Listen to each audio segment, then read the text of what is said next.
Narito ang ulo ng mga balita sa mga oras na ito. Construction company na dawit sa flood control scam at may koneksyon kay Benguet Representative Eric Yap na freeze ang 16 na bilyong piso halaga ng transaksyon ayon kay Pangulong Ferdinand R. Marcos. Pantawid Pamilyang Pilipino Program or 4Ps, suportado ng malaking bilang ng mga Pilipino ayon sa Department of Social Welfare and Development. Dalawang heritage sites muling bubuksan ng National Historical Commission of the Philippines.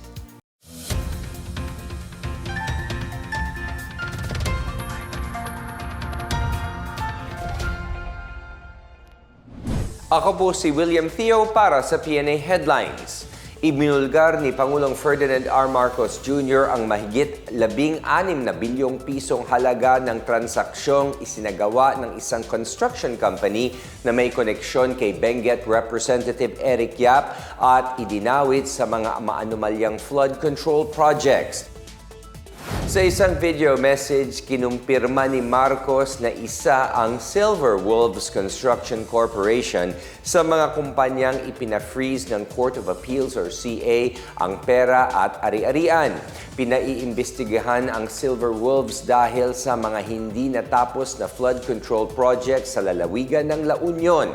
Karamihan sa mahigit 16 billion pesos na pina-freeze ay pinaniniwala ang ginamit sa mga proyekto ng Department of Public Works and Highways mula 2022 hanggang 2025. Dagdag ni Marcos, pina-freeze din ng Court of Appeals ang mga personal na pera at ari-arian ni Yap at ang kapatid niyang si ACT-CIS Party List Representative Edvic Yap. Tumanggap umano si Yap ng pera mula sa mga kontraktor na sina Pacifico Curly at Cesara Rowena Sara Diskaya. Sa kabuuan, sakop ng freeze order ng CA ang 280 bank account, 22 insurance policy, 3 securities account at 8 sasakyang panghimpapawid na pagmamay-ari umano ng Skyyard Aviation Corporation. Inilabas ang freeze order para maibalik sa kaban ng bayan ang perang nagamit umano sa mga maanumalyang transaksyon. Samantala, tiniyak ni Pangulong Marcos na maaaresto sina Sara Diskaya at iba pang sangkot sa mga irregularidad sa flood control project. Ayon sa Pangulo, inaasahang lalabas ang arrest warrant para kina Diskaya ngayong linggo. 8 tauhan ng DPWH na dawit sa kaso ang nagpahiwatid ng susuko sa National Bureau of Investigation or NBI. Ayon sa Pangulo, magpapatuloy ang investigasyon, pananagutin ang mga may sala at sisiguraduhin ng pamahalaan na ang pera ng bayan ay maibabalik. Inirekomenda ng Office of the Ombudsman ang pagsasampa ng kasong malversation at paglabag sa Anti-Graft and Corrupt Practices Act laban kay Diskaya sa iba pang sangkot sa maanumalyang flood control project sa Jose Abad Santos, Davao Occidental. Ikinatuwa ng Department of Social Welfare and Development ang suporta ng mga Pilipino sa Pantawid Pamilyang Pilipino Program or 4Ps, ang programa ng gobyerno laban sa kahirapan. Batay ito sa positibong resulta ng Ulat ng Bayan Survey ng Pulse Asia.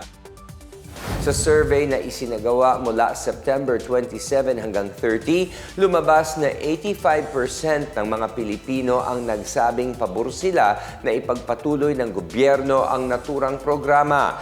81% ang suporta para sa 4P sa Metro Manila, 83% sa Balance Luzon, 85% sa Visayas at 91% sa Mindanao. 93% naman ang suporta mula sa mga Pilipinong nasa Class E ang target na benepisyaryo ng programa. Ayon kay DSWD Spokesperson Assistant Secretary Irene Dumlao, malinaw na mataas ang tiwala ng mga Pilipino sa 4P sa lahat ng antas ng lipunan. Nakikita anya nila na ang magandang epekto ng tulong na hatid ng 4Ps sa mga pamilya, lalo na sa pagdating sa edukasyon at kalusugan ng mga anak nila. Dagdag ni Dumlao, tugma ang resulta ng survey sa pinatitibay pang implementasyon ng 4Ps. Alinsunod ito sa direktiba ni Pangulong Ferdinand R. Marcos Jr. sa kanyang State of the Nation Address noong Hulyo na panatiliing makakatulong ang programa sa mga mahihirap na pamilya. Tiniyak naman ng DSWD na paigtingin ng National Program Management Office ang pagpapatupad ng 4Ps para maiangat ang mas maraming pamilya mula sa kahirapan.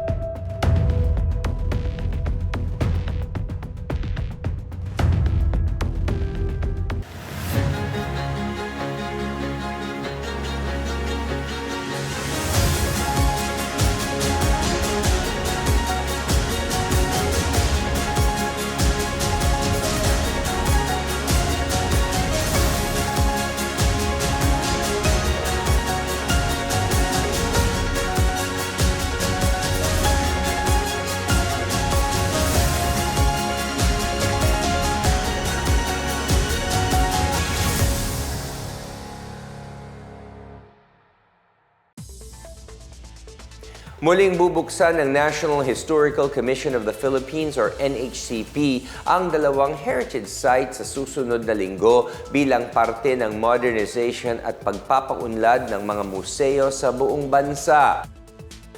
Magbubukas sa December 10 ang Dambanang Apolinario Mabini na makikita sa Polytechnic University of the Philippines or PUP sa Santa Mesa, Manila na susundan ng pagbubukas ng Museo ng Libingan sa ilalim ng lupa ng Nagkarlan sa Laguna sa December 11. Magsisimula ang reopening program ng Mabini Shrine ng 10 a.m. kung saan tampok ang pagtatanghal ng National Anthem at opening prayer maging ang mensahe ni Manila Mayor Isko Moreno, mga opisyal ng PUP at representative ng NHCP.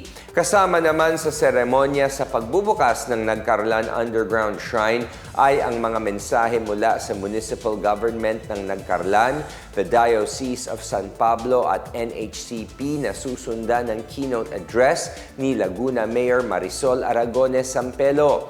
Ayon sa NHCP, ang muling pagbubukas ng dalawang heritage site ay tanda ng pagsisimula ng 10-year redevelopment program na layuning paunlarin ang exhibitions, visitor facilities at tiyakin ang long-term preservation ng mga historical structures.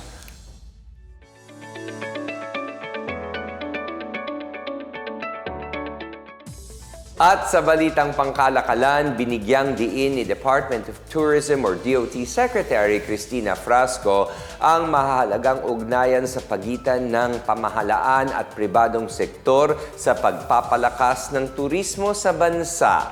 Ito'y nang pangunahan niya ang Independent Travel Agencies and Tour Operators Association Incorporated or ITATOA Travel Connect B2B event and second General Membership Meeting 2025 nito lang Lunes sa Okada, Manila.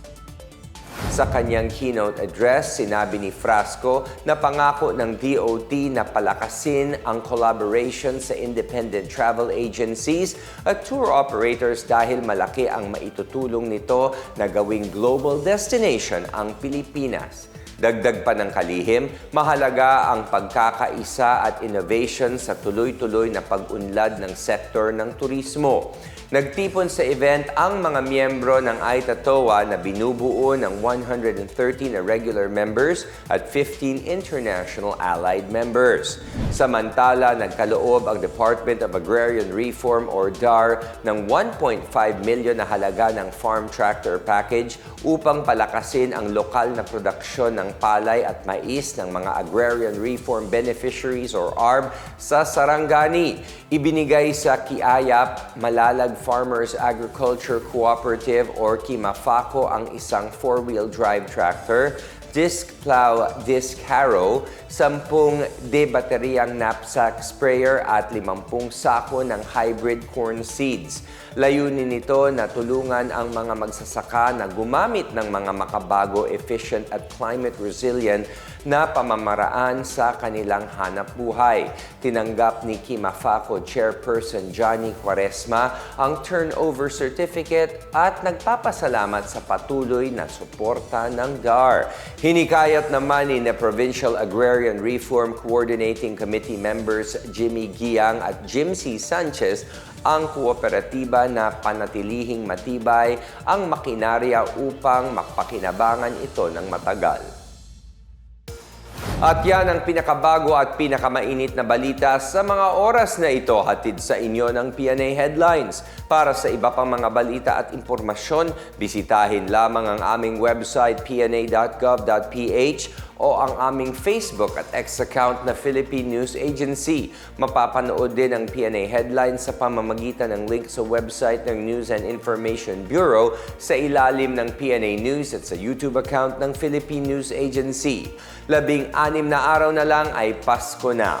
Little wish ngayong Pasko, more laughter, more twinkle, and less stress. Ako po si William Theo at ito ang PNA Headlines, naghahatid ng mga balitang nagbubuklod sa bagong Pilipinas.